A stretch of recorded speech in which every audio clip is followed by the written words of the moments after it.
Amis terriens, bonjour. Savez-vous que le ciel plein d'étoiles est aussi habité par des dieux et d'innombrables mythologies? La preuve, cette nébuleuse du casque de Thor. Thor est une divinité scandinave, le dieu du tonnerre dans la mythologie nordique, un dieu guerrier, sans doute le plus fort de tous, qui possède évidemment un casque gigantesque. Cette grande nébuleuse de gaz que vous voyez se situe dans la constellation du Grand Chien. Le Grand Chien, c'est une des plus anciennes constellations du ciel du fait de la présence de Sirius, l'étoile la plus brillante après le Soleil, Canis Major.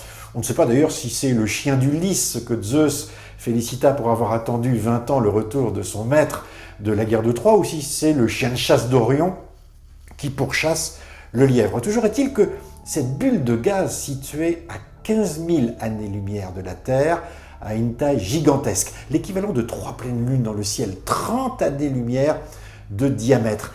Et au centre de cette bulle interstellaire règne une étoile brillante, une étoile dite de Wolf-Rayet, du nom des astronomes français d'ailleurs, de l'Observatoire de Paris, qui l'ont découvert en 1867.